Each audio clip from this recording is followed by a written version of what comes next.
So this is my third and final video on this topic. I've been wanting to make these videos for, I don't know, probably 5 years since I met my husband, because it was just such vital information that really changed the way that I approach dating. So if you haven't watched the two previous videos, the first one is on making your list on what you want and what you can't tolerate in a relationship. The next one being how to manage dating multiple people at the same time in a way that's not too emotionally taxing for a person. So those are my other two videos. Watch them if you want to. This one is pretty much just me wrapping it up. And I just want to talk about things that are just on my heart to talk about. My notes for this video are very limited because I just have such a heart for people who are struggling with dating. And I know how heartbreaking it can truly be. I was dating off and on from the time that I was 17 until I met my husband. And a lot of those years I spent very sad, lonely, confused, and hurt, waiting on people to text me back, waiting on people to, guys that I was dating, to respond, kind of waiting for someone to sweep me off my feet. Really, truly, I was hoping for that every day. And it's just really difficult when we are given all of this information that's really not helpful. Information from TV shows or from people around us that are maybe married, single, dating, miserable, all of the above. Information from people who don't necessarily have our best interests in mind. And I know a lot of people, as they're giving advice based on their own personal experiences with dating. They're giving advice based on their own hurts or on experiences where they felt stupid. Maybe they were cheated on. And so they're saying either everyone's a cheater or cheat doesn't matter. You know, a lot of the information we get is just based on other people's past hurts. And so I think it's so important for us to pull ourselves up out of that funk and to start making decisions, dating decisions based on something that's sensible, on some sort of structure, and not just being someone's dumping ground for their past baggage.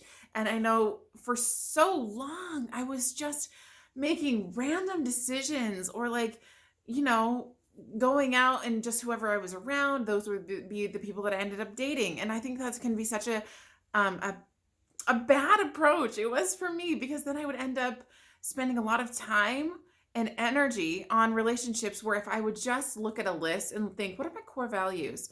It would clearly determine those relationships as not even worth the time in developing or waiting around on. And yet I spent weeks, months, years on those relationships that didn't make sense from the start. And so I just want to encourage you, if you are in the middle of dating or you're in a relationship and you know that it is not a healthy or good relationship, or it doesn't meet the needs that you have, your core values aren't lined up, that if you are in that position and you know this isn't really going anywhere, but I don't want to be lonely, I would just highly encourage you to bite the bullet, be lonely for a little bit, and get your crap together, get your crap lined up, get clear on what you're looking for, so that loneliness can be used in a healthy way. So you're not in a relationship and still lonely. You're not in a relationship and still sad because this person is just so far away from the kind of person that you want to build a long-term relationship with. Open yourself up to finding something that is going to work better for you long term. And if you have to be lonely for a little bit, be lonely for a little bit. Get clear on what you're looking for. Get clear on what you can't tolerate. Work on yourself. If you have past hurts that are continually affecting your relationships, read some self-help books. Get in a group. Do some therapy. Whatever you need to do to heal your past wounds so that you can come into relationships as a healthier person. Obviously, it's good to be in a relationship with someone who can help you continue to grow.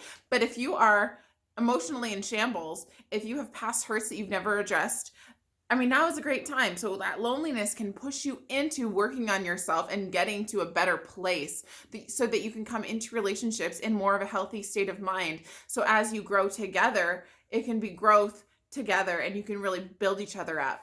And so I'm just highly recommending that, because many times as I look back, I could have easily severed ties with someone that I was seeing and maybe been a little bit lonely. but it would probably have sped the process up more if I was just willing to spend time doing the hard work, because there's no way to get around the hard work. It's only through it. You have to go through it in order to get past some of the things that we have, and everyone's going to have baggage. Everyone has baggage, and it just is a matter of how have we dealt with it. Have we dealt with some of the things that we've experienced in our past, or are we still just festering on them? Are they just under the surface? Are we just, were we cheated on the past? Were we cheated on before and we've never dealt with it? So the next person we're with, it could seriously affect a good, healthy relationship because we haven't dealt with something that we experienced in a past relationship. So, I spent a lot of years lonely. I wanted to be married since I was very young. It was one of my dreams. I couldn't wait to get married, and I got married finally at 27. I finally got married, and I love it, and it is worth the fight. And it is really fun for me to look back on my list, my must-have and my can't-haves, because you know what? That's my husband. It is hilarious to look at because I can't imagine anyone else in the world writing that exact list. But I swear to you, that's my husband right there on paper. And it is just so fun because, maybe I would have said a guy younger than me, California, I mean, 2 states away, not worth my time, that's not realistic. But because I had been clear on my list, I was able to say, I guess he's younger, but that's not a deal breaker. I guess he lives 2 states away, but that's not a deal breaker. And just being able to compare a real life person to some things that I already knew were important to me, it just made the process easier, less painful, and quicker. So if you are in a position where you are in the dating scene or you are currently with someone and you know that it's just not right, I just encourage you, Band-Aid that sucker, get to work, and I hope you're the best. If you have any other questions or you would like to hear more insight from me based on my messy history, let me know below. And I hope you have a good day, and I'll talk to you soon.